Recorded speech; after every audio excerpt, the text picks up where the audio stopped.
नमस्कार दोस्तों, bloody tax के आज के बहुत ही ज्यादा खौफनाक से बिल्कुल भूतिया से दिल दहला देने वाले एपिसोड में आप सभी लोगों का बहुत बहुत स्वागत है। दोस्तों, आज की स्टोरी बहुत ही ज्यादा खौफनाक होने वाली है, क्योंकि आज की स्टोरी देखकर आप समझ जाओगे कि अगर आप कोई नई बिल्डिंग में शिफ्ट हो रहे हो और कोई नए घर में शिफ्ट हो रहे हो तो थोड़ा सा सोच समझ के शिफ्ट होना, क्योंकि वहां पर जाने के बाद आपके साथ कुछ भी बहुत ज्यादा बुरा हो सकता है जिसके बारे में आप लोगों ने कभी कल्पना भी नहीं किया होगा। तो चलिए स्टोरी की शुरुआत करते हैं। ये स्टोरी मुझे एक लड़के ने लिख के भेजा है जो अहमदाबाद का रहने वाला है, जिसने बोला है कि आप मेरा नाम गोपनीय रखना, आप मेरा नाम मत बताना, क्योंकि ये मेरे फैमिली के साथ बीती हुई सच्ची घटना है। तो चलिए उसका नाम गोपनीय रखते हैं, उसका नाम ऋषि रख देते हैं। जब ऋषि थोड़ा छोटा था और 9 साल पहले ऋषि की फैमिली और वो लोग अहमदाबाद के एक नए बिल्डिंग में शिफ्ट होने के लिए आ गए। उन लोगों ने जो बिल्डिंग में फ्लैट लिया था वो बिल्डिंग बिल्कुल नई बनी हुई बिल्डिंग थी और वो लोग इस बिल्डिंग के फर्स्ट लोग थे जो नए फ्लैट में रह रहे थे। उससे पहले वो फ्लैट में कोई भी नहीं रह रहा था या उस बिल्डिंग में कोई भी नहीं रह रहा था। तो ये लोग बहुत ज्यादा खुश थे और एक्साइटेड थे कि चलो अच्छा है, नई नई बिल्डिंग में हम शिफ्ट होंगे और अपना पुराना घर छोड़ के हम नए घर पे जाएंगे। तो सब लोग ऐसे ही थे, बहुत ज्यादा खुश थे। लेकिन आने के बाद उनके इस बिल्डिंग में असली घटना स्टार्ट हुई, असली भूतिया चीजें स्टार्ट हुई। उनके आने के ठीक एक दिन बाद उन लोगों ने इमेजिन भी नहीं किया था कि हमारे साथ ऐसा कुछ हो सकता है, वो कभी कल्पना भी नहीं कर सकते थे। एक्चुअली उनके आने के एक दिन बाद उसकी मम्मी, ऋषि की मम्मी जब बैठकर खाना खा रही थी, दोपहर का टाइम हो रहा था, आई थिंक 1 या 2 बज रहे होंगे। जब उसकी मम्मी खाना खा रही थी उनको ऐसा लगा कि मेरे सामने कोई खड़ा है, और मतलब ठीक 5 सेकंड बाद ही उनको ऐसा लगा कि वहां से कोई जुब से गायब हो गया। मतलब 5 सेकंड के अंदर ही कोई वहां पे खड़ा था और 5 सेकंड के अंदर ही वहां से कोई गायब हो गया। वो बिल्कुल सिहर सी गई, उनको समझ भी नहीं आया कि ये क्या हो रहा है, मतलब ये क्या है। लेकिन वो बहुत ज्यादा भगवान पे विश्वास करती थी, तो इसलिए उन्होंने गायत्री मंत्र का जाप किया और खुद को शांत करने की कोशिश की, क्योंकि उनको ये बात अच्छे से पता थी कि मेरे घर पे अभी कोई भी नहीं है। जो ऋषि था वो भी स्कूल जा चुका था और जो उसके पापा थे वो भी अपने जॉब में जा चुके थे। घर पे थी तो सिर्फ उसकी मम्मी। तो फिर आखिर कौन था जो उसकी मम्मी को 5 सेकंड के लिए दिखा था?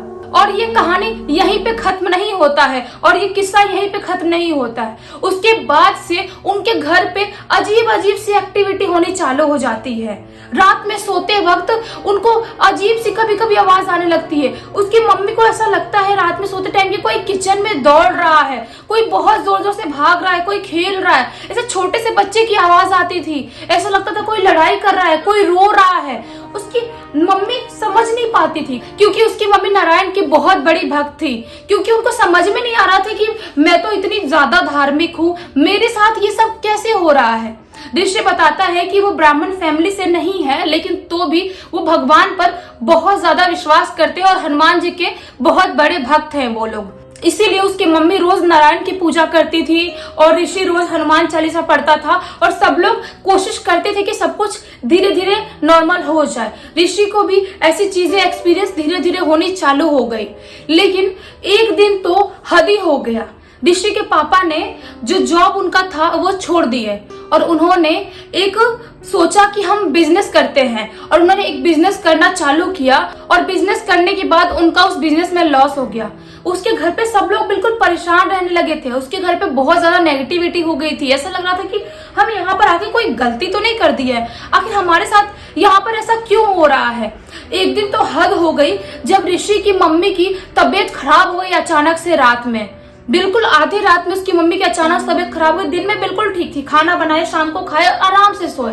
लेकिन अचानक से तबीयत खराब हो गई। उनको कुछ अच्छा नहीं लगा। उनको ऐसा लगा वहां पे उनके सीने पे कुछ आके बैठ गया है। उनको यहाँ पे कुछ भारी भारी सा फील होने लगा था।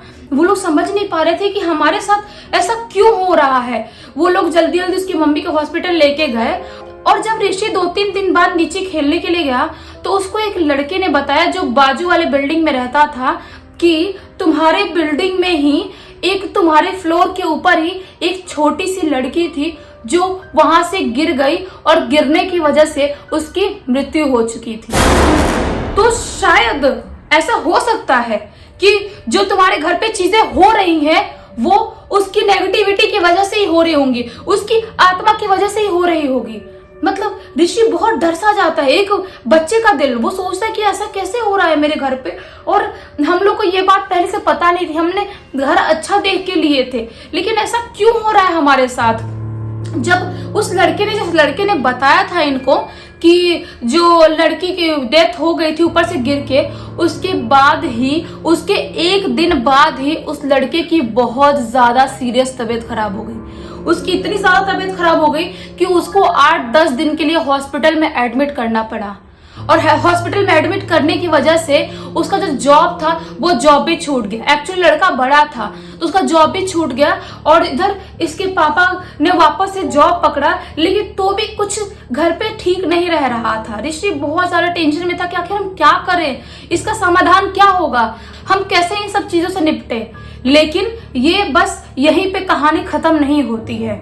उसके बाद से एक दिन रात में ऋषि सो रहा था अपने कमरे में। उसको ऐसा लगा कि मैं सो रहा हूँ, ऐसे कंबल ओढ़ के सो रहा था, ऐसा लगा कि जोर से किसी ने उसका कंबल खींचा, और एक्चुअली ऐसा हुआ भी था। जब ऋषि की अचानक से आंख खुले, उसने देखा कि जो मैंने कंबल यहाँ तक ओढ़ के सोया था मेरे पैर के पास गिरा हुआ है, नीचे बेड के पास। वो बिल्कुल शॉक्ड हो गया कि ये कैसे हो गया। मतलब जो मैं फील कर रहा था वो सब रियल था, वो फेक नहीं था। और बस यहीं पे ये सब कुछ खत्म नहीं होता है। एक दिन तो हद हो गई। ऋषि रात में सो रहा था, उसको ऐसा लगा कि उसके सीने पे कोई आके बहुत जोर से कूद के बैठ गया है। वो समझ नहीं पाया कि ये क्या है। जो भार था उसके सीने पे वो बहुत ज्यादा जोर का था। उसको बिल्कुल यकीन नहीं हुआ, इतना ज्यादा दर्द हुआ उसको। वो अचानक से उसकी आंख खुल गई, लेकिन आंख खुलने के ठीक बाद ही उसने देखा इधर उधर पूरे घर में, तो कोई भी नहीं दिखाई दिया। बट उसको ऐसा फील हुआ कि उसके बेडरूम के बाहर किचन की तरफ कोई बहुत जोर जोर से भाग रहा है, और किसी छोटे से बच्चे की हंसने की आवाज आ रही है। बस वो समझ नहीं पा रहा था कि हम क्या करें। हमने ये घर खरीदा है, हमको इस घर में रहना ही है, हम कुछ नहीं कर सकते। इतना महंगा पैसा देके हम 2 BHK का घर खरीदे, अब वापस से हमारे पास इतने पैसे नहीं है, पापा के पास इतने पैसे नहीं है कि हम वापस से दूसरा घर खरीदे। और इस घर को बेचने का हम सोच भी नहीं सकते। इस घर में इतना सारे इंटीरियर बनाया, क्या करें हम लोग। कोई भी कुछ समझ नहीं पा रहा था। ऐसे ही करते करते उनके घर पे एक्टिविटी चालू थी, लेकिन कुछ टाइम बाद उनके घर पे गायत्री माता का भी पूजा करवाया था, और बहुत बड़े बड़े पूजा अनुष्ठान करवाए। उसके बाद उनके घर पे थोड़ा बहुत आराम है। जो उनके घर पे एक्टिविटी होती थी, किसी के भागने की आवाज आती थी, कोई उनके ऊपर कूदता था, कोई चद्दर खींचता था, वो सब चीजें तो बंद हो गई उनके घर से। लेकिन उसके घर पे जो नेगेटिविटी थी वो पूरी तरह से खत्म नहीं हुई। उसके घर की जो नेगेटिविटी थी सिर्फ 10% ही खत्म हो पाई है। अभी भी आज 9 साल हो चुके हैं, उसकी मम्मी की तबीयत अभी भी खराब चल रही है। पूरे 9 साल से उसकी मम्मी अभी भी ठीक नहीं है, और उसके घर पे कोई भी अभी भी खुश नहीं है, शांति से नहीं रह रहा है।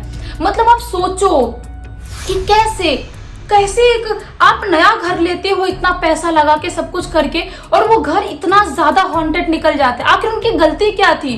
वो बच्ची ऊपर से गिर के उसकी डेथ हुई थी।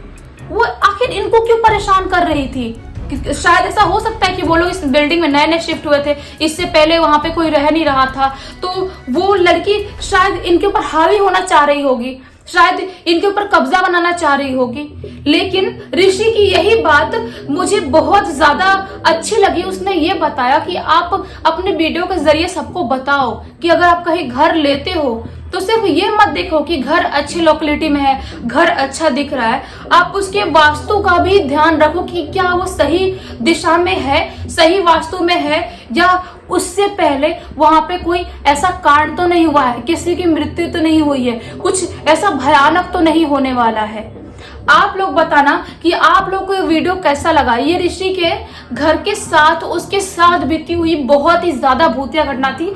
मैं तो बहुत ज्यादा वो हो गई कि बेचारे लोग कैसे अभी तक झेल रहे हो वो सब चीजें। उम्मीद करती हूँ कि आप लोगों के साथ कभी ऐसी कोई भी चीज ना हो तो जल्द से जल्द उसका निवारण जरूर निकाल लीजिए। आप लोगों को अगर ये वीडियो अच्छा लगा होगा तो वीडियो को लाइक करिए, इस चैनल को सब्सक्राइब करिए, बेल आइकन दबा के ऑल पे क्लिक करना, ताकि जब भी मैं नया वीडियो डालूं सबसे पहले आप लोगों के पास पहुंचे। तब तक के लिए बहुत बहुत धन्यवाद। आपका दिन शुभ हो।